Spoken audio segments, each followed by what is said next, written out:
Assalamualaikum warahmatullahi wabarakatuh, Yai. Waalaikumsalam warahmatullahi wabarakatuh. Monggo, Yai. Bismillah, alhamdulillah, wal khairu wa syarru bima syiatillah.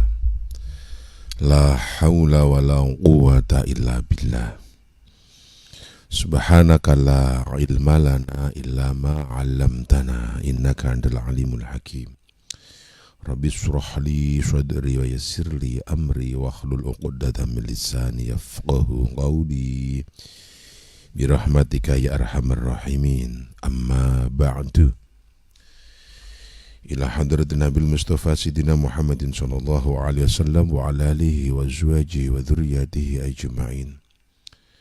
Wa ila hadrat jami'il masyayikhina wa muallimina wa ustadzina wa murabbi rokhina, khususan muallifi hadzal kitab, kitab targhib wa tarhib, al-imam al-hafidh az-Zakiyuddin Abdul Azim Abdul Qawi al-Munziri, wa nafa'ana bihi bi ulumihi fit darain. Allahumma amin. Al-Fatihah.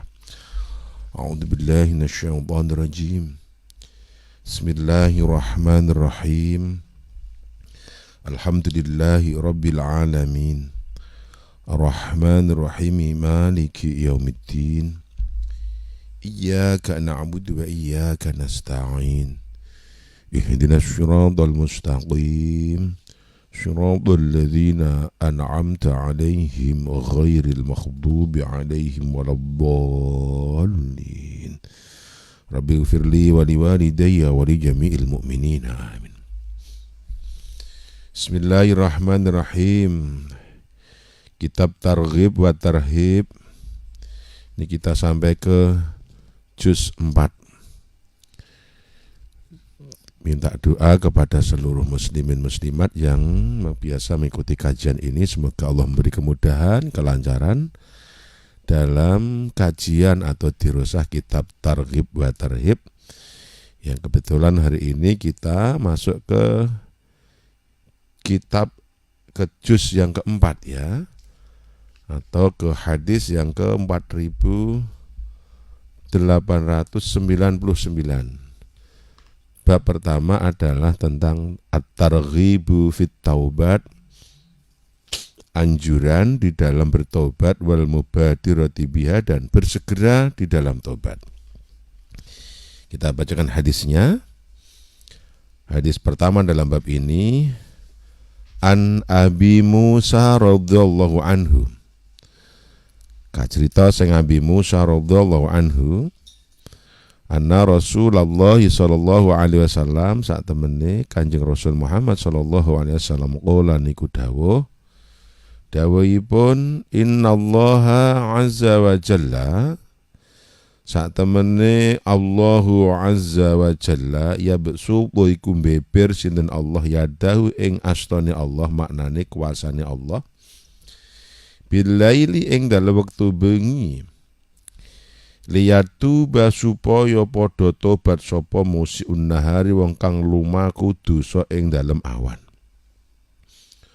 Wa yabsutulan beber sinten Allah yadahu ing kuasane Allah binahari kelawan wektu awan, liyatuba supaya tobat sapa musiul lail wong kang lakoni dosa, mlaku dosa ing dalem wektu bengi, hatta tadlu'a sehingga meletek apa syamsu sengenge min maghribiha saking maghrib napa kulone sengenge, artinya teko kulone arah sengenge. Rawahu Muslim Nasai, artinya sampai kiamat. Nah, hadisnya Abi Musa, sesungguhnya Rasulullah sallallahu alaihi wasallam bersabda, bilih sesungguhnya Allah azza wa jalla itu membentangkan kuasanya di waktu malam terhadap orang-orang yang hidupnya penuh dengan dosa di waktu siangnya, agar segera bertobat. Dan Allah membentangkan, melonggarkan kuasanya di waktu siang terhadap orang-orang yang masih menuju pada dosa di waktu malam, agar segera tobat. Dan tobat itu dianjurkan segera Allah senantiasa menerimanya sampai bahasanya tadlu syamsu min maghribiha, matahari terbit dari arah timur, kan tidak mungkin, artinya sampai kiamat. Rawahu Muslim, Nasai. Artinya Allah itu sangat berharap kepada hambanya untuk bertobat. Sebesar apapun dosamu, sekuat apapun maksiatmu, segera tobat. Wahai orang yang setiap malamnya penuh dengan dosa dan maksiat, seharian pun Allah menunggu agar segera tobat. Wahai orang yang setiap harinya tidak pernah lepas dari dosa dan maksiat, semalam pun Allah menunggu agar segera tobat. Bahkan Allah senantiasa menunggu pertobatan hambanya selama matahari belum terbit dari barat. Masya Allah, sampai kiamat.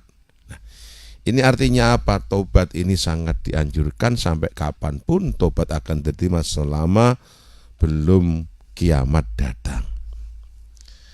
Baik, dikuatkan hadis selanjutnya, wa an Abi Hurairah radhiyallahu anhu, qala ngendikan Abu Hurairah, qala dawuhin Rasulullah sallallahu alaihi wasallam, man taba qabla an tatlu asy-syamsu min maghribiha taballahu alaihi.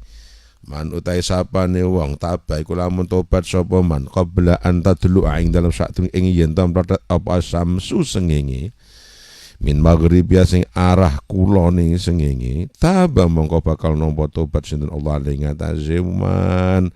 Rawahu Muslim, rawahu sing riwayat ing hadis sapa Muslimun Muslim. Allah, barang siapa yang bertobat kepada Allah selama kiamat belum tiba, maka tobatnya akan diterima. Selama matahari belum terbit dari barat, pasti diterima. Matahari terbitnya pasti dari timur. Tapi perumpamaan bahasa menggunakan pokok masalah selama matahari belum terbit dari barat, pasti diterima. Dan kelak matahari akan terbit dari barat, yaitu ketika kiamat telah tiba. Nah, sebelum itu ya tobat pasti akan diterima Allah Subhanahu wa taala. Sekarang tobat itu apa? Tobat itu dari kata taba, ya tubu, taubatan, dan seterusnya tub amarnya. Jadi bimakna kembali. Tobat itu arrujuk kembali. Minal ahwalil madhmumah arruju ila ahwalil mahmudah. Jadi pengertian tobat itu kembali, itu tobat. Arruju kembali dari apa? Perilaku buruk menuju kembali pada perilaku mulia. Jadi kembali dari keterburukan perilaku menuju baiknya perilaku. Kembali dari kebiasaan jelek menuju kebiasaan baik. Kembali dari hobi yang tidak baik menjadi hobi yang baik. Dulu sukanya mabuk-mabukan, sekarang ditinggalkan kembali pada tidak mabuk-mabukan. Dulu hobinya dangdutan, jogetan, tukaran. Sekarang mereka tinggalkan kembali menuju senang kepada pengajian, zikiran, gitu ya. Dulu bakhil nyetil, kembali menuju dermawan, berbagi dan punya empati. Itu namanya tobat. Tadi bisa bimakna al-hijrah, pindahnya satu kebiasaan menuju kebiasaan yang lebih baik. Maka kalau hijrah biasa digunakan oleh artis-artis, istilahnya artis yang sedang hijrah. Dulu tidak berjilbab, sekarang berjilbab. Tapi kalau hijrah hanya satu perilaku ke perilaku. Tapi kalau taubat adalah keseluruhan untuk diajak kembali. Maka lebih tepatnya sebetulnya bukan hijrah, itu yang tobat begitu. Cuma mungkin terasa ekstrim sehingga pemilihan diksinya adalah di kata hijrah gitu. Kalau hijrah, makanya hijrahnya hanya di bidang pakaian, maka dulu artisnya suka pamer aurat, sekarang hijrah kemudian menutup aurat. Hanya itu, entah sholatnya, entah puasanya, entah hadinya, entah sedekahnya gitu. Tapi kalau taubat itu adalah keseluruhan kembali untuk menuju yang lebih mahmudah, terpuji, baik secara sosial kemasyarakatan, lebih-lebih agama.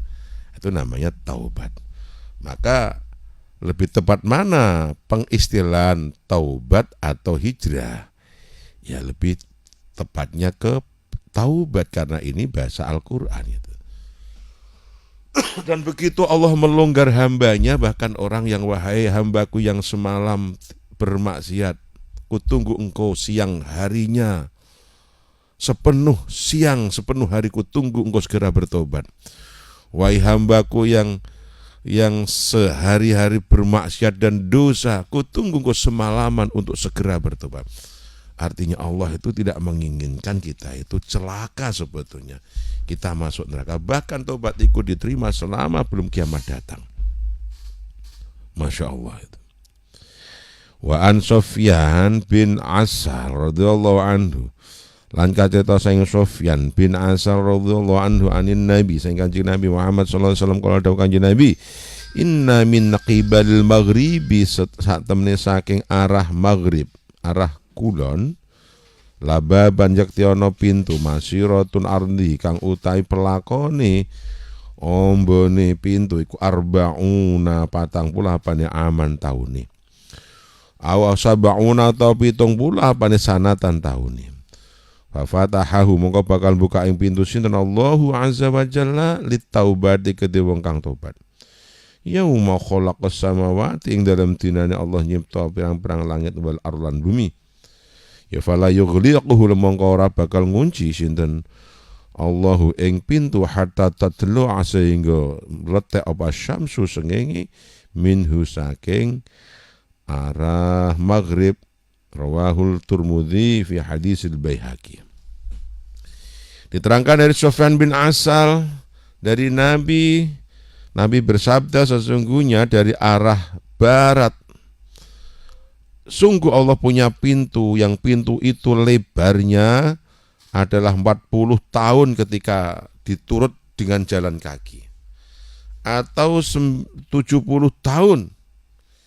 Yang pintu itu dibuka Allah azza wa jalla untuk pertaubatan semenjak Allah menciptakan langit dan bumi, dan tidak pernah menutupnya sehingga matahari terbit dari arah barat.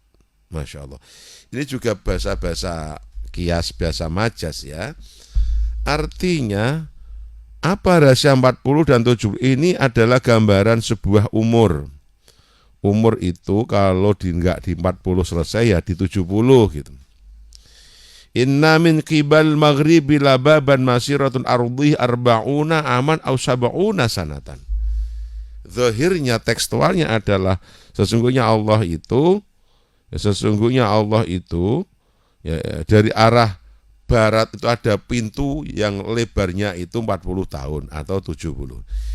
Itu zahirnya, tapi maksud dari kalimat ini adalah kehidupan manusia itu 40 tahun atau sab'una 70 tahun. Maka biasanya rahasia umur 40 tahun. Lihat banyak orang yang ya meninggalnya di umur itu paling banyak. Atau di 70. Artinya sepanjang kehidupan manusia itulah pintu tobat diterima Allah. Pintu tobat dibuka oleh Allah seluas-luasnya untuk hambanya agar segera bertobat dari dosa dan dosa. Dan tidak pernah ditutup selama belum kiamat. Ini artinya kita sebagai hamba Allah, Allah mengharapkan pertobatan kita. Aku pun sholat, pun puasa, jangan kira orang yang sholat, orang yang puasa kemudian tidak berdosa. Karena dosa nanti macam-macam, dosa itu bertingkat, dosa itu beda tingkatan. Artinya ada dosa yang berhubungan dengan perintah Allah, diperintah tidak melaksanakan, itu berdosa. Kemudian ada dosa yang berhubungan dengan diperintah melaksanakan tapi salah. Ada dosa yang berhubungan dengan hati. Hati hendaknya bersih, kenapa kok kotori? Dengan mulut, dengan jauh tobat dan yang lainnya harusnya dijaga, kenapa malah dikotori untuk berdosa?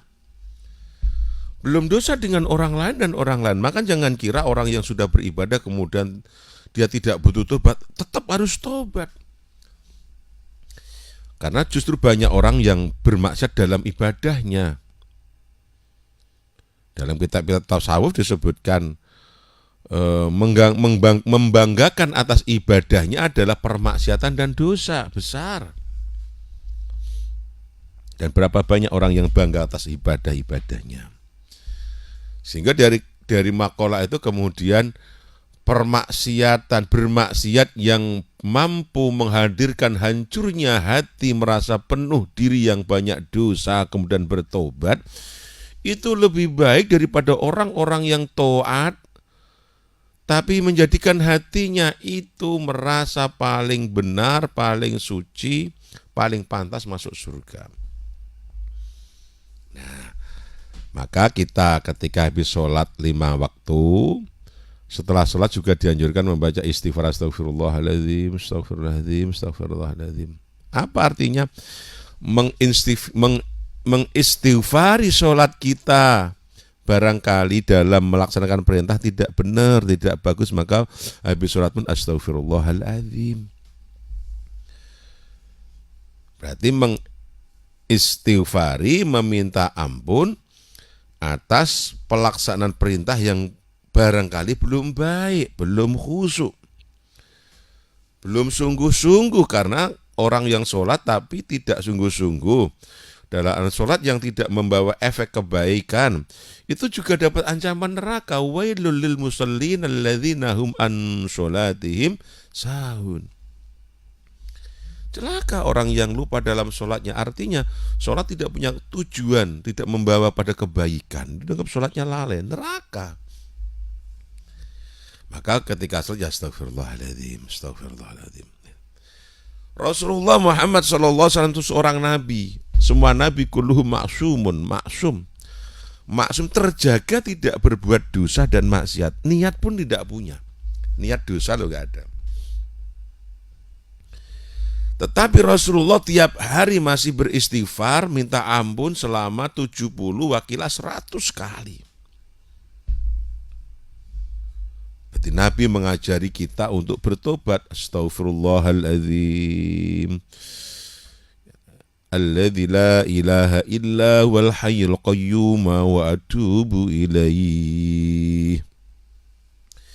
Kula njaluk ngapura Gusti. Cara artine, saya minta ampun wahai ya Rabb, wahai Tuhanku yang Maha Agung. La ilaha illa anta astaghfirullah ya. Alladzi la ilaha illa huwal hayyul qayyum. Orang tidak ada Tuhan kecuali Engkau, Tuhan yang hidup dan yang kokoh. Waduh, bila dan saya bertobat kepada. Nah itu menandakan bahwa Rasulullah yang maksumun, pengertian wali, Nabi tidak pernah melaksanakan dosa, bahkan niat dosa pun tidak punya. Masih mengajari minta ampun, merasa banyak dosa. Sehingga Nabi dalam ibadahnya juga peng-pengan tahajudnya sampai bengkak kakinya, ingin dapat ampunan dan diakui Allah sebagai hamba yang bersyukur. Nah, apalagi kita. Nabi-nabi dulu dari Nabi Adam, Nuh, Hud, Idris dan seterusnya itu selalu sadar dirinya hina, banyak dosa, bahkan sesat. Nabi Adam dalam munajatnya merasa zalim, menzalimi diri sendiri, sesat, menyesatkan diri sendiri. Dalam munajat beliau 200 tahun, beliau bosan wong jawab loap laup, jaluk ngapurana Allah. gitu. Rabbana ya Rabbana, gitu kan. Zalamna anfusana wa illam taghfir lana wa tarhamna lanakunanna minal khasirin.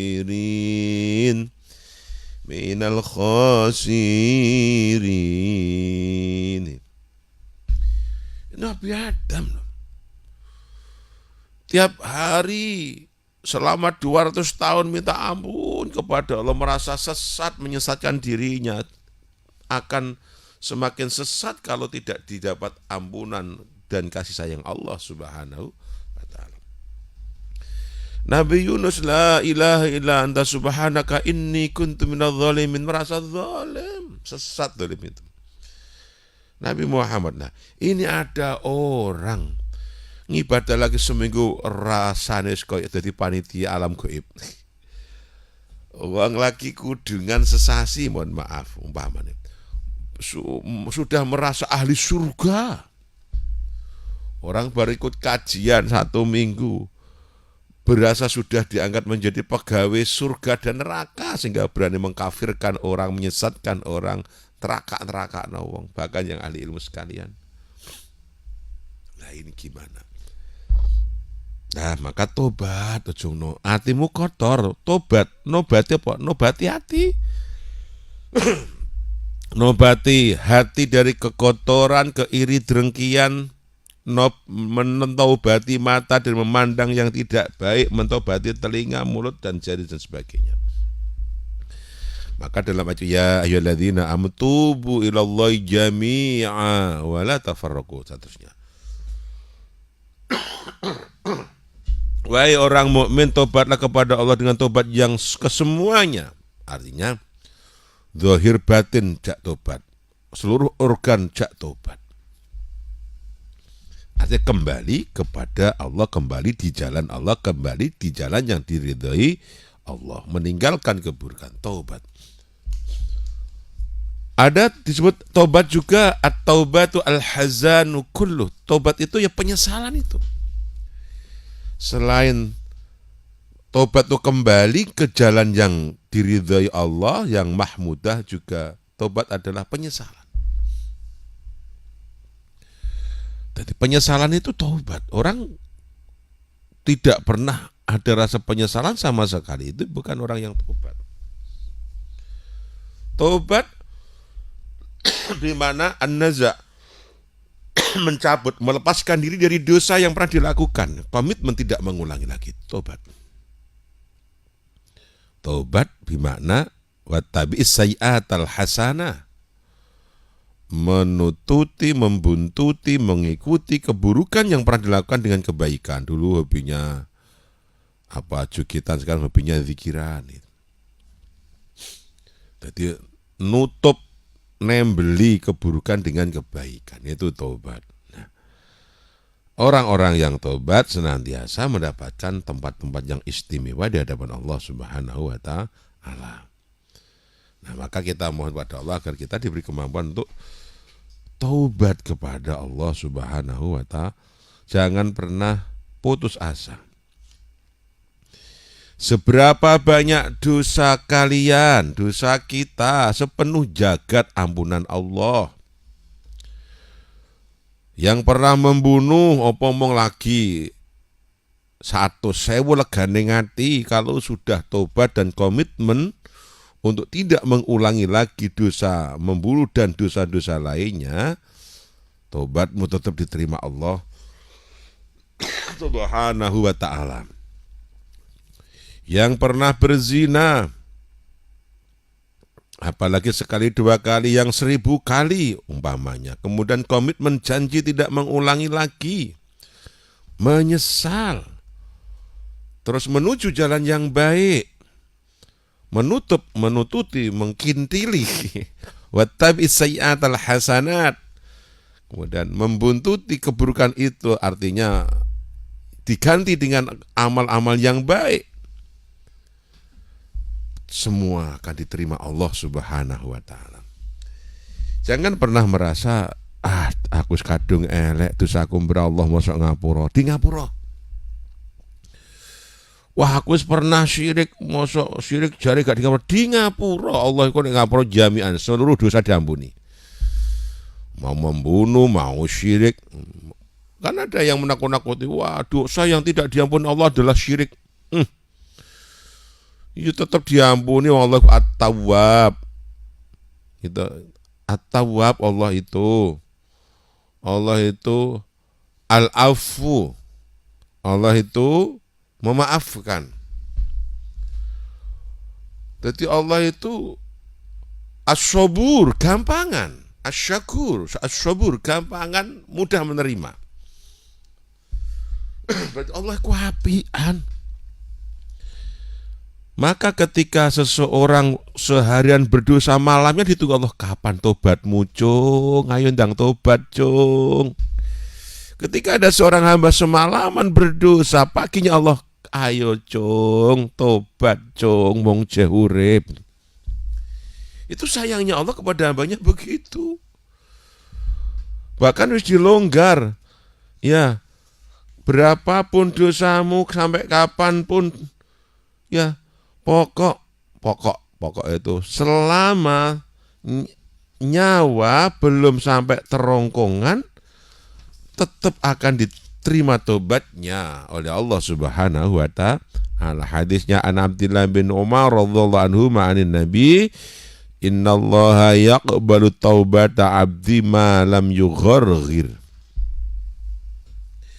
Sesungguhnya Allah menerima tobatnya seorang hamba selama nyawanya belum sampai ini. Wong Jawa ngarani kala menjing. Lak-lakan. Selama belum sampai gharghir, maka tobatnya seberapapun, model apapun diterima Allah. Gitu kan. Berarti Allah itu apian. Allah itu apian. Nah, bagaimana cara tobatnya? Apakah harus se-ekstrem Nabi Adam 200 tahun bermunajat terus menerus? Apakah juga harus seperti Nabi Yunus 40 hari tangisan tobat terus menerus? Atau seperti Rasulullah tiap hari 70-100 kali minta ampun? Ya tingkat keimanan orang berbeda, maka cara tobatnya ya berbeda. Ya sekemampuannya lah begitu. Dasarnya hadisnya Mu'ad bin Jabal radhiyallahu anhu qala, Mu'ad bertanya, qultu ya Rasulullah ausini. Jeung Rasul, kula niki mbok sampean wasiati tak jeung Rasul. Wa qala, kemudian Rasulullah menjawab, alaika bittaqallah mastada'ta. Ya kamu takwalah kepada Allah sak kemampuanmu. Taat kepada Allah, takwa, menjalankan perintah sak kemampuanmu. Ora usah mbok paksa kuatmu ngono. Wadhkurismallah inda kulli hajar wasyajar. Dan berzikirlah kepada Allah inda hajar ketika di bebatuan, wasyajar pepohonan, artinya berzikirlah dalam semua kondisi, sulit ataupun lapang, mudah ataupun sulit. Berzikirlah terus dalam berbagai macam kondisi. Wa ma amilta min su'in fahdits lau taubah asir was bisir wal alaniyah bil alaniyah. Kemudian ketika kamu berbuat keburukan, maka segera bertobatlah. Baik keburukan yang tersembunyi ataupun yang terang-terangan, bertobatlah. Itu baiknya Allah nggih ngenteni tobaté menungso, ngenteni tobaté kula njenengan. Nah, maka teori kiai-kiai wali-wali itu memandang orang yang saat ini bermaksiat itu dengan senyum dan harapan, semoga ndang bosen ling maksiat, kemudian menuju taubat. Orang yang suka mabuk-mabukan, orang yang suka Ya dosa dan maksiat itu pasti para ulama itu menunggu kapan tobatmu Thomas, tak enteni yo. Ayo ndang tobat yo. Dan Allah pun berperilaku demikian. Menunggu tobatnya hambanya ibarat selama matahari belum terbit dari barat, ketika kau tobat pasti ku terima. Maka bertaubatlah, kembalilah di jalan Allah, pengertiannya begitu. Tobat kemudian berjanjilah komitmen tidak akan mengulangi lagi. Nah, kemudian ganti keburukan yang pernah kau lakoni kepada hal-hal yang positif. Insya Allah tobat kita diterima Allah. Dan tidak ada dosa yang tidak diterima tobatnya. Semua diterima oleh Allah. Oh, tapi katanya Allah, innallaha la yaghfiru dzunubal syirik. Allah tidak akan menerima tobatnya orang yang syirik. Iya, tapi dilainkan Allah itu menerima tobat semuanya berlaku. Artinya tidak ada dosa yang tidak diampuni, semua diampuni Allah karena kebesaran Allah Subhanahu wa taala. Baik, semoga bermanfaat dan kita di pertemuan awal di juz 4 ini betul-betul bisa menata hati untuk bersenantiasa menyegerakan tobat dalam apapun kondisi kita kepada Allah Subhanahu wa taala. Amin Allahumma amin.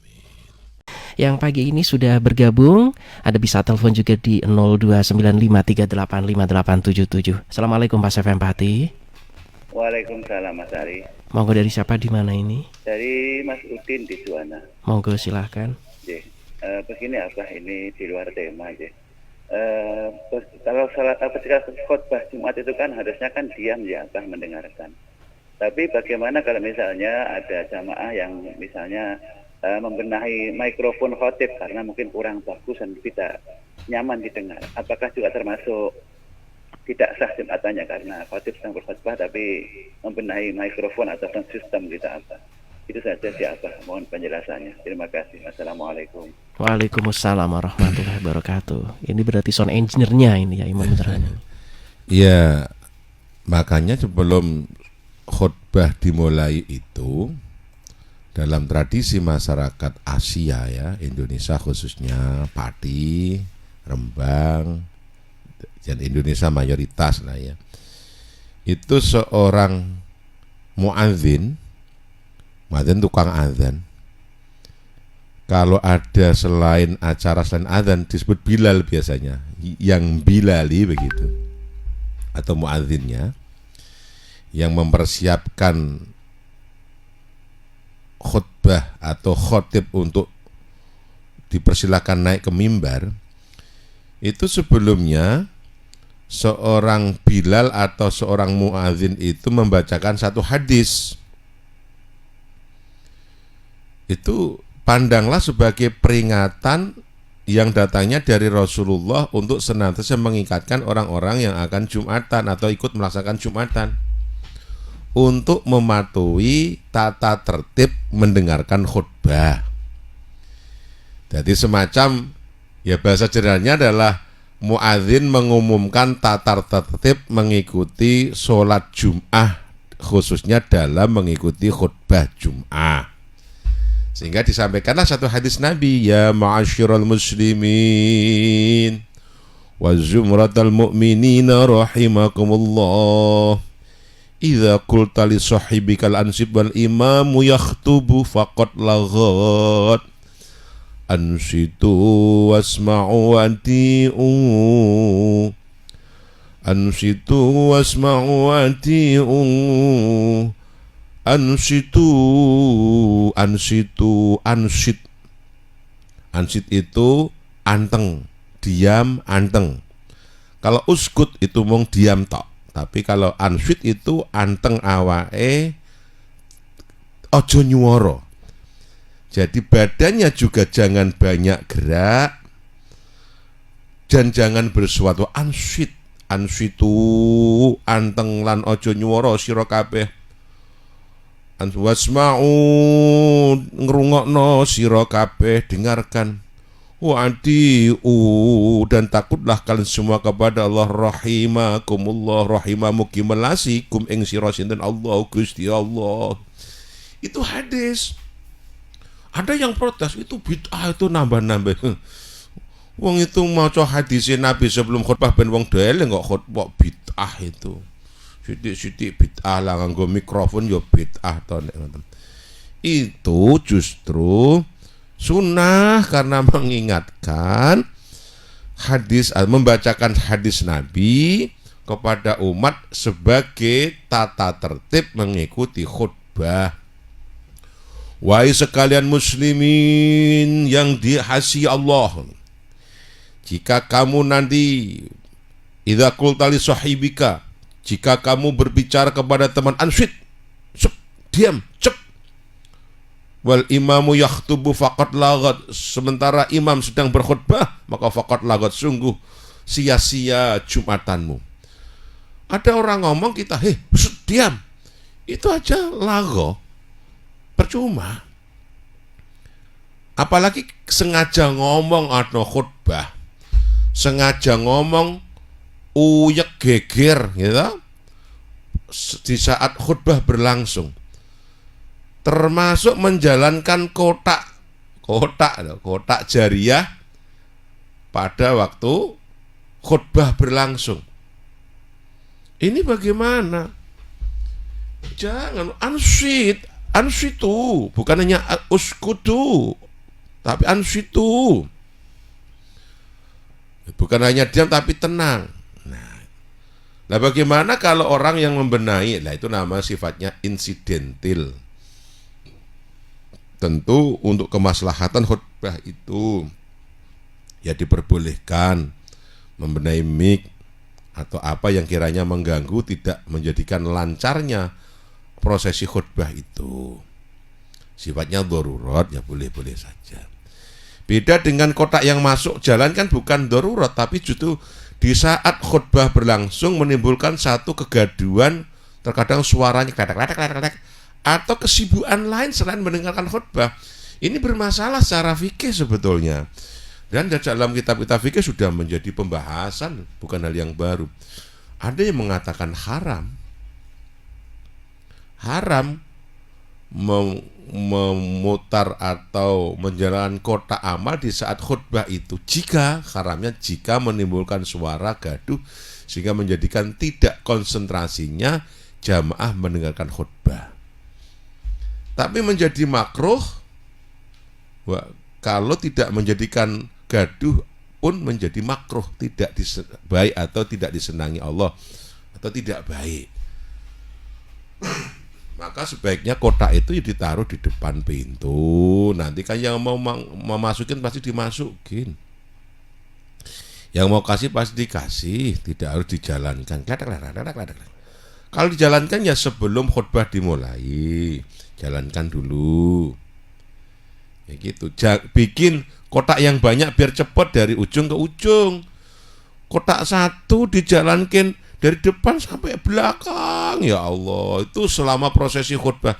Ini pasti ini sangat mengganggu khutbah berlangsung karena orang sibuk tidak mendengarkan khutbah tapi mapak kotak amal jariah. Dan ini kita analogkan dengan satu hadis ya. Dulu zaman Nabi itu ada, pada waktu Nabi khutbah itu ada orang yang sibuk berzikir menggunakan biji kurma untuk menghitung zikirnya.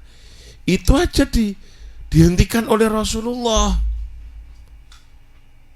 Maka pada waktu khutbah itu betul-betul pure mendengarkan dengan rasa takut agar mendapatkan rahmat.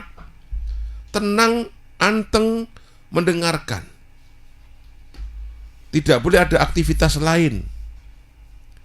Tidak boleh ada aktivitas lain. Fokus untuk mengikuti, mendengarkan khutbah itu. Karena mendengarkan khutbah adalah syarat, di antara syarat apa itu Jumatan gitu, sebagai gantinya sholat duhur yang harusnya 4 dilakukan 2 rakaat itu. Maka rangkaiannya adalah mendengarkan. Nah, maka jadikanlah apa itu ketenangan, kekhusyuan dalam mendengarkan khutbah sebagai ibadah yang terbaik. Walaupun membaca tidak boleh, walaupun berzikir dengan subhah atau tasbih ya nggak boleh, kotak pelaku ya nggak boleh. Tapi kan beda kalau benak kemik, itu beda lagi kasusnya kan, tidak ada kesengajaan tapi untuk kemaslahatan. Beda dengan yang memang sengaja membaca buletin Jum'ah atau membaca Quran atau ya tidak boleh semua walaupun membaca Quran walaupun berzikir. Ibadahnya ya mendengarkan itu, mendengarkan khutbah. Begitu, Mas. Baik. Untuk Anda mitra pas yang ingin bergabung, silakan Anda bisa menggunakan banyak media, termasuk telepon boleh di 0295385877. Sementara untuk WhatsApp bisa juga Anda manfaatkan 085277999101. Yang sudah bergabung kembali, Assalamualaikum warahmatullahi wabarakatuh, Yai. Waalaikumsalam warahmatullahi wabarakatuh. Ini sepertinya beda nih dari temanya.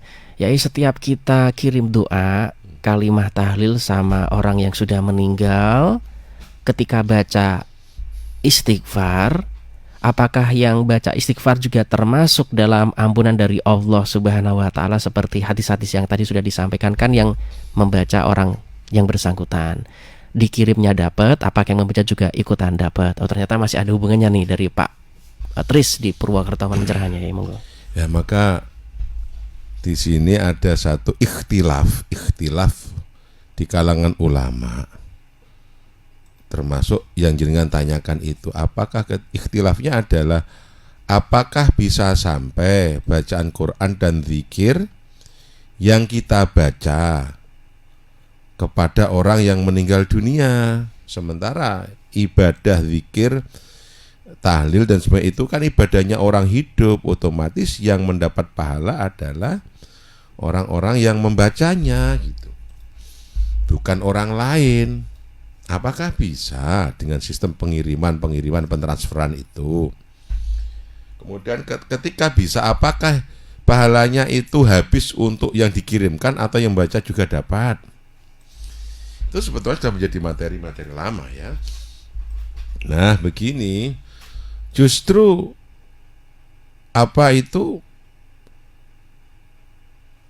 ulama se-ekstrim Ibnu Taimiyah dalam fatwanya, kebetulan saya punya kitabnya, justru beliau itu berpendapat kalau mengirimkan bacaan Al-Quran kepada orang yang mati itu bisa. Termasuk Bin Bas dalam sarahnya kitab Bulughul Maram namanya Subulus Salam berpendapat malah bisa. Kalau ulama Syafi'i bisa tapi harus pakai redaksi. Gitu. Pakai redaksi Allahumma ausil wa taqabbal thawaba ma qara'na min Qur'anil azim wa mastaghfarna wa masulaina, gitu kan. Ya Allah, sampaikan Allahumma ausil thawaba, sampaikan pahala apa yang saya baca dari Al-Qur'anul Karim, dari istighfar kita, sholawat kita, tahlil kita kepada, nah, gitu kan, ahli kubur kita, khususnya siapa. Nah, kalau pakai redaksi penghantar begitu ya sampai. Ini mazhab atau Imam Syafi'i begitu. Jadi otomatis karena pahalanya sampai, ya yang membaca juga dapat, karena itu kan redaksinya kan astagfirullah, yang minta ampun itu kan yang membaca. Maka otomatis yang membaca itu yang diampuni. Maka menjadi masalah ketika dikirimkan atau diniatkan kepada orang yang mati, apakah yang baca juga tetap dapat? Yang membaca tetap dapat pahala, tidak berkurang. Karena prinsip amal baik dalam Islam itu tidak akan mengurangi apa yang kita lakukan walaupun kita niatkan. Contoh, man dalla ala khairin, man sana ala khairin, itu hadisnya. Barang siapa menunjukkan kebaikan maka mendapatkan pahala sebanyak orang yang melakukan kebaikan tanpa mengurangi. Barang siapa mengajak orang menuju pada kebaikan mendapat pahala sebanyak orang yang mengikuti tanpa mengurangi yang melakukan. Barang siapa membaca zikir, tahlil kemudian dihadiahkan kepada orang mati, maka tidak mengurangi pahalanya sampai, dan kita pun tetap dapat utuh tanpa berkurang. Nah, sampainya kalau harus menggunakan menurut Imam Syafi'i dan Ashabus Syafi'i, kalau menggunakan redaksi Allahumma ausil wa taqabbal thawaba ma qara'nahu dan seterusnya. Itu berarti kalau tidak pakai Allahumma ya tidak sampai, karena tidak ada redaksi yang menghantarkan. Wong yang minta ampun kan astaghfirullah, astaghfiru amrih kawula nyuwun sepunten Allah yang Gusti Allah hal azim kang mau agung. Berarti ya Allah Gusti kula njaluk ngapura Gustiku yang mau agung. Yang minta ampun itu kan yang membaca, yang wong matinya di sana kan, ya tidak dapat. Kecuali kalau anak yang beribadah, yang istighfar orang tua otomatis dapat tanpa diniatkan.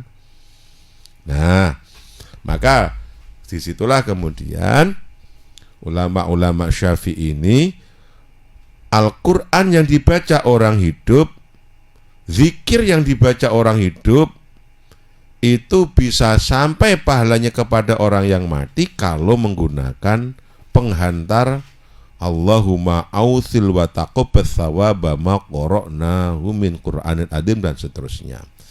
Atau niat dihadiahkan. Pakai bahasa Indonesia atau Jawa bisa nggak ya? Ya bisa dihadiahkan. Dihadiahkan itu biasanya disebut dengan hadoroh. Hadoroh ini dasarnya dengan hadisnya Sayyidina Ali. Jadi man qara'a ikhlaso ikhda asaro fa'ahda ala mayitin falau ajru adada mayitil mu'min. Barang siapa yang membaca surat Ikhlas 11 kali kemudian dihadiahkan kepada orang mati, maka dia mendapatkan pahala sebanyak pahalanya orang mukmin yang mati.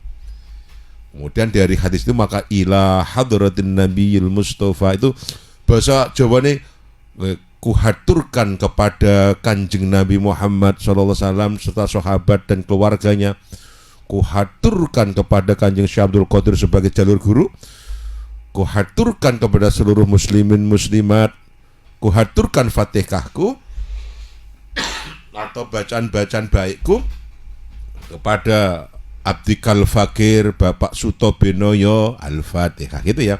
Itu saya haturkan ila hadri, saya haturkan kepadanya, ku haturkan kepada ila hadri, kepadanya surat Al-Fatihah ku haturkan. Maka ketika tidak bisa hadar ya bahasa Jawa atau bahasa Indonesia, kalau kula maca suratul Fatihah kula aturaken dhateng Kanjeng Nabi Muhammad sallallahu alaihi wasallam serta sahabat lan dzurriyyahipun. Kula mau suratul Fatihah kula aturaken dhateng Kanjeng Sultanipun wali nggih Syekh Abdul Qadir Al-Jilani lan para wali-wali ing tanah Jawi. Kula aturaken wasan Fatihah dhateng sedaya ahli kubur kula, bapak, ibu, mbah, buyut lan para guru, khususipun sederek kula ingkang pejah winginane namine sapa bin sapa. Al-Fatihah. Itu menghadiahkan, itu bisa, itu dasar hadisnya jelas. Nah, maka bacaan orang lain dari Quran atau zikir bisa dihaturkan kepada orang yang mati kalau melalui dua jalur, dihadiahkan dengan hadiah Fatihah atau dengan redaksi doa Allahumma audzil. Enggak usah dipantau bolak-balik ngomong Fatihah apa enggak ada surat lang, ya silahkan, kalau mau diganti Al-Baqarah juga boleh. Ila hadratin Nabi Mustafa Muhammad sallallahu alaihi wasallam Al-Baqarah, ya monggo lah. Silahkan, malah bagus.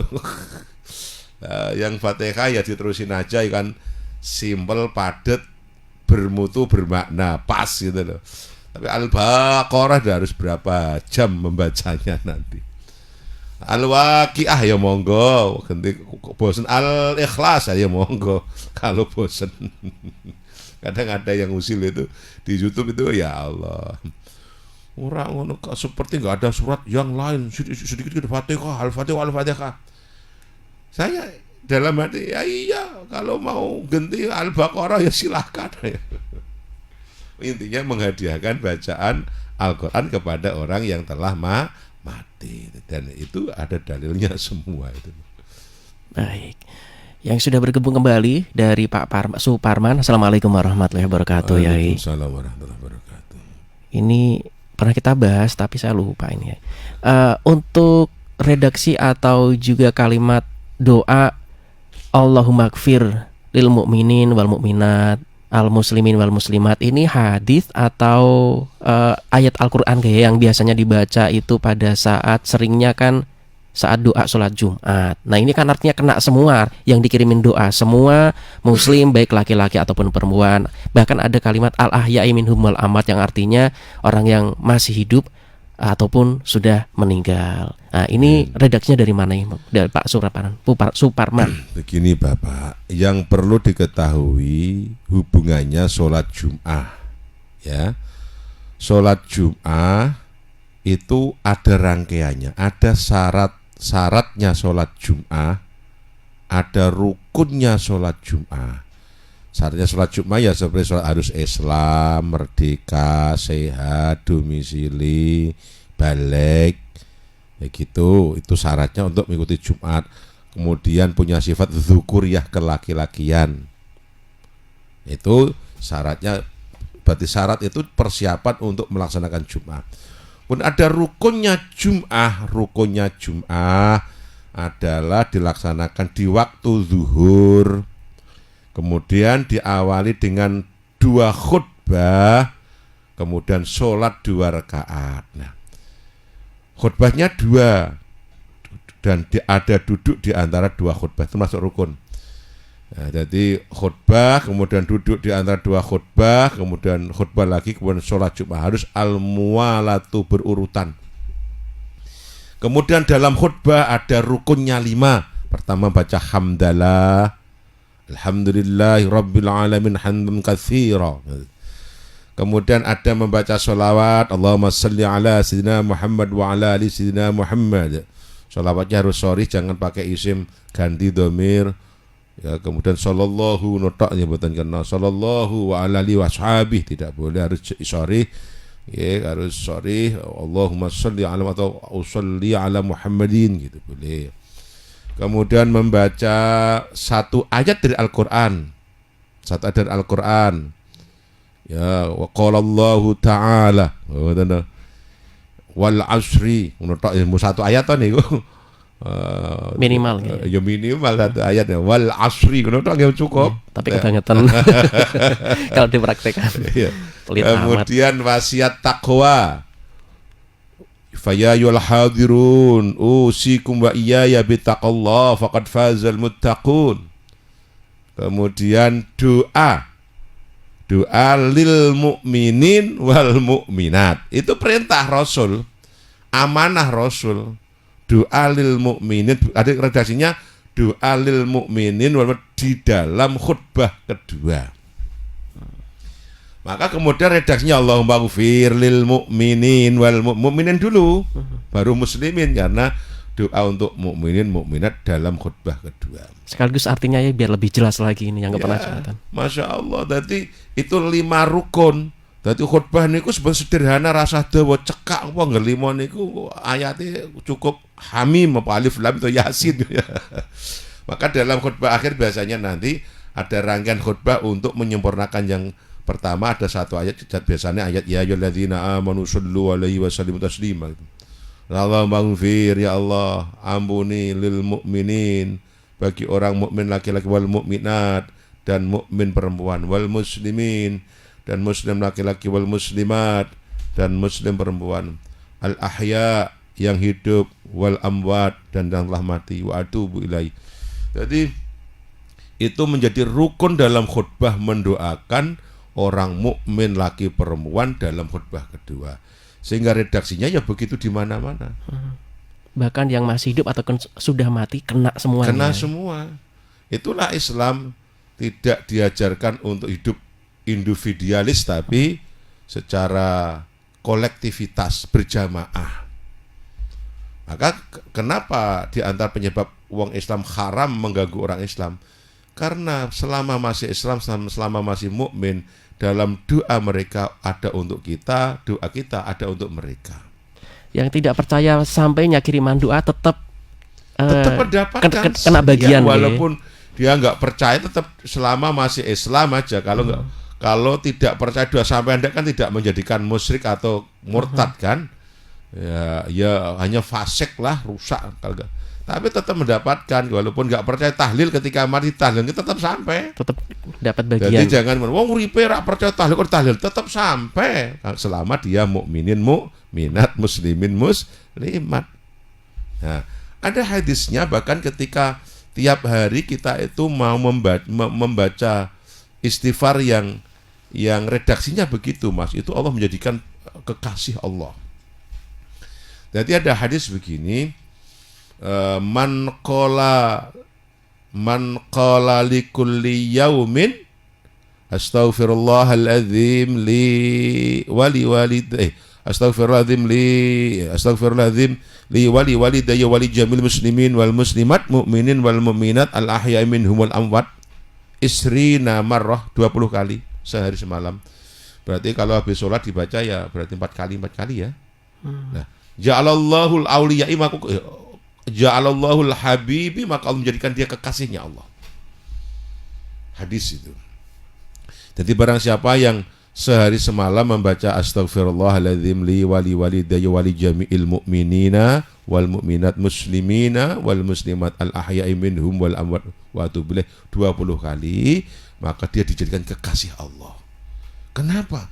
Karena doa ini doa sebagai kesolehan sosial, lomo dermawan dalam doa. Karena satu, ketika kita berdoa ada perintah untuk mendoakan orang tua kita, maka astaghfirullahaladzim li wali walidayya. Orang mukmin, saudara mukmin mesti dapat semua, kan lomo dalam doa. Walaupun sing musuhi, sing nukari, sing gak percaya selama muslim mukmin masih ketut itu. Maka Allah cinta karena dia punya kepedulian terhadap umat Nabi Muhammad, maka jadikan kekasih Allah. Maka redaksi istighfar ini dipilih orang-orang sepuh, lebih-lebih kaum nadhin. Kalau habis sholat itu memilih istighfar yang itu. Jadi jalur Mbak Arwani, Mbah Abdullah Salam, atau dalam buku wirid yang ditulis oleh Mbah Kiai Soleh. Mbah Soleh Darat. Bukan Mbah Soleh, Soleh Tayu, Mbah Soleh Amin Tayu. Itu redaksinya begitu. Astaghfirullahaladzim li wali walidayya wali jami'il mu'minina wal mu'minat muslimina wal muslimat al ahya'i minhum wal amwat wa atubu ilaih. Ada kalau di kalangan tertentu malah lebih komplit lagi. Astaghfirullahaladzim li wali walidayya wal ashabil wajibatil huquqil alayya minal muslimina wal muslimat mu'minina wal mu'minat al ahya'i minhum wal amwat. Padahal ada pilihan astaghfirullahaladzim alladzi la ilaha illa wal hayyul qayyum wa atubu ilaih. Itu istighfarnya Kanjeng Nabi. Tapi karena para sepuh tertarik dengan perintahnya Kanjeng Nabi, kok pada saat membaca astaghfirullahaladzim wali itu 20 kali, kemudian istighfarnya memilih yang 20 yang redaksinya atas perintah Nabi. Semuanya diajarkan atas perintah Nabi semua, aman. Nabi terkadangnya astagfirullahaladzim. Nah, maka di Martapura ada ulama namanya Syekh Zaini Abdul Ghani, itu semua dibaca. Urutannya begini. Jadi begitu habis salam, assalamualaikum warahmatullahi, assalamualaikum, terus kemudian beliau alhamdulillah, terus astagfirullah. Terus Allahumma ajirni minan nar 7 kali. Baru beliau melipat kaki. Kemudian baru astaghfirullahaladzim li wali walidayya wal ashabil wajibatil huquqil alayya minal muslimina wal muslimat wal mu'minina wal mu'minat al ahya'i minhum wal amwat wa atubu ilaih. Jadi yang apa kan kelompok yang Islam ekstrim memilihnya yang astagfirullah gitu. Jadi yang panjang dicemooh juga, ini orang aneh-aneh juga sekarang. Nah, pada semuanya yang boleh, intinya beristighfar itu. Nah, itu karena menjadi kesolehan hati yang berkenan, dia minta ampun ke orang lain diikutkan begitu. Jadi menjadi istimewa. Dan dalam khutbah menjadi wajib untuk doa itu yang tidak boleh diganti doanya adalah Allahumma ufir lil mu'minin wal mu'minat wal muslimin wal muslimat. Itu yang wajib, redaksi kalimat Allah maghfir itu wajib. Yang lainnya tambahan. Oke. Al-Ahya'i minhum wal Amwat tetap redaksinya dari Kanjeng Nabi nggih. Iya, sampai Kanjeng Nabi. Kan beberapa hadis itu ada yang wa'atu billahi. Iya. Jadi banyak pilihan ya, artinya hadis itu banyak sekali lah. Iya. Nanti kita akan sampai, tapi sudah pernah sampai kita dalam materi doa itu di juz 3 ya, sudah pernah kita kupas tuntas lah itu. Ya, yang terlewat bisa, ini masih ada nggak filenya di ini ya, nanti semoga bisa dicari. Karena memang hadis itu ada yang pendek, ada yang versi panjang dengan perawi yang berbeda. Menurut ini ada tambahannya ini, dan itu semuanya kembali ke Nabi. Gitu. Selama ada dasar hadisnya, it's okay. Karena pilihan itu banyak. Karena hadis itu kan ada yang mutawatir, yang artinya diterima sahabat secara umum kan, mendengar semua, mutawatir. Ada hadis yang sifatnya itu wahid, satu orang yang mendengar. Maka kalimatnya ausini misalnya, atau ausin saya diwasiati Rasul. Sifatnya pribadi mau disampaikan orang banyak. Oke, jadi semuanya aman ya, bisa dicari redaksinya. Ya, maka silakan, artinya redaksi itu semua boleh, semua ada dalilnya. Tinggal pilihlah mana pengen pendek ya astagfirullah atau ya boleh. Tapi kalau panjang semacam itu ada keistimewaan tadi, Allah akan berikan kekasihnya. Nah itu loh. Karena kalau astagfirullah kan saya minta ampun ya Allah, minta ampun ya Allah. Kemudian ada tambahnya, saya minta ampun ya Allah, dan untuk kedua orang tua saya, Allah, kepada seluruh saudara mukmin laki perempuan, mukmin yang hidup yang mati. Berarti kan punya kesolehan tambah. Bukan hanya untuk diri tapi untuk orang tuanya. Untuk saudara mukmin muslimat, mukmin yang hidup mati. Punya dapat ketambahan kebaikan baik. Sehingga tentu Allah sayang karena punya nilai kemuliaan yang lebih-lebih, bukan hanya dia baik atau menyelamatkan dirinya, tapi untuk orang lain juga. Artinya punya empati sosial, ikut memberi kontribusi baik terhadap saudara muslim yang lain. Tentu menjadi amal soleh, karena dalam konsep Islam itu ikhtisan mendapat pahala. Gitu. Baik, sangat jelas, gamblang, dan sangat mudah dimengerti ya. Pokoknya jangan pelit dalam berdoa. Baik, selanjutnya ini masih dari Pak Tris, ngetik lagi nih Yai. Nyuwun sewu Yai, tadi berarti kalau misalkan sudah ada kalimat ilah hadroti atau sudah hadoroh tanpa doa wa ausil thawaba dan seterusnya tadi yang panjang, berarti sudah sampai ke arwah yang dikirim ya, sudah sampai tak. Masalahnya kadang-kadang sering orang tahlil tanpa pakai doa. Ada katanya selama gitu ya. Maka pilihan dua, kalau dihadiahkan atau dengan redaksi Allahumma ausil. Itu saya kira ulama Syafi'i ya memang sepakatnya begitu. Kalau pendapat Imam Syafi'i sendiri malah tidak berpendapat bisa sampai, kecuali dengan redaksi penghantar Allahumma ausil. Tapi justru orang-orang yang menjadi ideolognya faham Wahabi justru malah seperti Ibnu Taimiyah dalam kitab fatwanya itu sampai. Kemarin kita pernah juga bahkan kitabnya Bin Bas kan syarahnya Bulughul Maram juga sampai ternyata kalau bacaan Quran bisa kepada diniatkan untuk orang mati, bisa dzikir bisa. Maka terkadang kita sayangkan kenapa mereka anti tahlil dan anti itu. Yang nenek moyangnya yang pahamnya itu juga mereka setuju dengan mendoakan orang mati ya bisa, atau doa zikir Quran disampaikan juga bisa. Dalam kitab Subul Salam itu karya ulama modern kan. Bin Bas itu ulama Wahabi Timur Tengah saat ini kan, yang menjadi rujukan orang-orang sekarang. Nah gitu. Baik, masih ada satu lagi nih. Assalamualaikum warahmatullahi wabarakatuh Yai. Tentang taubat. Nah, dari Mas Andi ini menanyakan, oke, baik, saya ini seorang fotografer Yai. Job itu banyak, ya, yang namanya juga fotografer, kita kan di job orang untuk mengerjakan sebuah pekerjaan. Ada prewedding. Begini-gini juga saya nyantri ya, jadi saya tahu yang namanya prewedding itu kan belum ada akad nikah. Ya kayak orang pacaran kemudian kita disuruh memfoto. Biasanya ya adalah pegangan, koreonya kan kayak gitu-gitu ya. Nah ini bagaimana dengan pekerjaan saya? Apakah saya harus tobat tiap hari atau bagaimana? Iya. Karena menjadi penyebab dan mensetujui atas dosa orang. Nah makanya kalau di kalangan santri kan begini. Jadi ketika orang tua sudah datang mengkhitbah calon istri itu biasanya ada tradisi untuk mensirikan, menikahkan siri.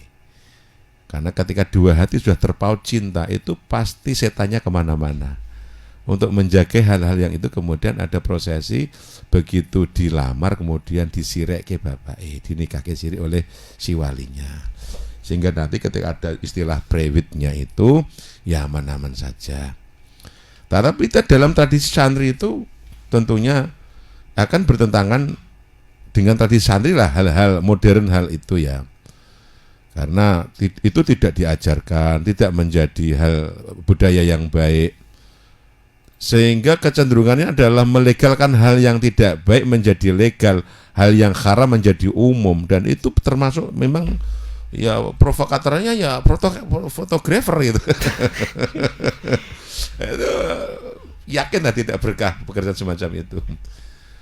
Dan andai kan terjadi sebaiknya ditanya, "Wes nikah apa belum?" Kayak gitu, itu lebih bagus. Mohon maaf, wajan pengantin, Anda sudah nikah belum? Maka belum berarti kasih aran. Jadi kan bisa dakwah di situ. Sebaiknya kreonya tidak ada sentuhan, tapi mungkin hanya pandang-pandangan atau gimana begitu. Jadi kita sebagai skenario, jadi sehingga nanti fotografer pun bisa sebagai alat dakwah. Tidak kemudian anut kepada aran mereka walaupun dia yang bayar. Nah, ini bedanya nanti santri dan tidak santri. Bedanya orang berilmu dan yang tidak. Ketika fotografer dipegang orang yang tahu tentang agama yang benar, maka akan bisa mengarahkan. Mohon maaf, Mas, sampun mantenan apa dereng? Sampun dereng. Oh yaudah, nanti gaya fotonya begini ya. Nah, pasti itu menjadi lahan dakwah karena mohon maaf belum halal. Nah, gitu kan. Jadi jangan takut. Justru kalau ketika kita menyampaikan kebenaran akan menunjukkan banyak jalan. Jangan takut nanti nggak diundang lagi, jangan. Yakin rezeki dari Allah gitu. Itu Mas tadi. Nah kalau kita kemudian padahal punya kesempatan dakwah atau menunjukkan jalan yang betul, kita diam karena takut karena bayan, itu kesalahan. Berarti jangan mensetujui kezaliman. Wala ta'awwanu 'alal itsmi wal udwan. Tidak ada toleransi tolong menolong dalam dosa dan permaksiatan. Apalagi nanti akan disebarluaskan ya, akan ditunjukkan kepada khalayak. Ketika fotonya dalam pose yang termasuk kategori maksiat, berarti fotografernya kan ikut menyumbang dosa kan. Niatnya meskipun nggak maksiat ya. Kan ini repot ada, nih. kalau kemudian dalil yang ekstrim al-ikhtilatu bainan nisa wa rijal kata'abudis sunam. Laki perempuan yang campur empet-empetan, ikhtilat itu ya bermakna empet-empetan, pepet-pepetan. Ikut dosanya seperti menyembah berhala. Wah, ngeri. Berarti sing moto kan yo ketot separuh toh, yo apa utuh enggak perlu gitu. Karena dia yang setuju, dia yang menolong, dia yang mengabadikan. Menjadi jariahnya, karya kan jariah. Malah ngeri itu. Nah, begitu. Oke, kalau nggak santri nggak ngerti ini pasti cepret saja Mas Ya, Adik matur suwun. Justru bisa menjadi itu bisa menjadi lahan dakwahnya. Ditanya nggak apa-apa, mohon maaf Mas nanti. Oh ya berarti nanti gayanya begini ya karena belum halal, belum suami istri. Jadi dalam foto pun dikesankan ya tidak semesra ketika suami istri. Wong suami istri aja pun tidak boleh mesra kemudian dipamerkan di khalayak umum kok. Harus privasi juga kan. Maka walaupun suami istri di tempat umum juga boleh kemudian ombang-ambungan, rongkal-rangkulan juga tetap tidak boleh karena Islam itu punya cara. Kalau begitu tempat privat harus. Apalagi bukan pacar. Maka jangan takut-takut ngelokke nyentok cah nom-nom sing pacaran di muka umum. Itu bagian daripada dakwah. Seolah-olah dunia milik mereka berdua, yang lain kontrak. Ya siapa mua itu kan sebetulnya tidak pantas dan tidak boleh. Lah kalau kita mendiamkan permaksiatan itu sama dengan maksiat, kita ikut dosa sebetulnya. Mohon maaf Mas Aman suami bisa apa enggak? Oh dereng, udah pakai jaga jarak karena di muka umum. Begitu. Nah, itu berlaku oleh semua ya. Oleh semua itu. Baik, bahkan sesuatu yang halal pun harus tahu papan panggonan. Betul sekali, betul itu. Walaupun itu istri, oh bujuk itu kemudian di muka umum mengambung-ambungan, cipok-cipokan, nah, itu juga berdosa karena menjadikan orang lain bersyahwat gitu loh. Dosanya begitu, menjadikan orang lain bersyahwat. Badan-badannya dewe kalau dipamerkan kemudian orang lain menjadi syahwat, itu berdosa. Kenapa perempuan dilarang mengumbar aurat? Karena menjadikan orang lain syahwat. Nah itu berdosanya akan menimbulkan dosa bagi orang lain. Baik. Inilah hadis ini memang sangat banyak materinya, berjus-jus, sehingga mungkin sesuatu materi yang belum pernah Anda dengarkan, tiba-tiba Anda dengarkan di sini, terus akhirnya kaget, loh kok ada ya, tentang banyak hal. Nah makanya tetap stay tune terus di 101 FM Radio Paspati, saluran informasi warga Pati, karena mungkin Anda akan terkaget-kaget dengan materi-materi berikutnya. Tapi kita harus segera closing ini, Yai. Ya, hanya hidayah Allah yang mampu mencerahkan kita, menerangi kita dengan ilmu dan petunjuknya.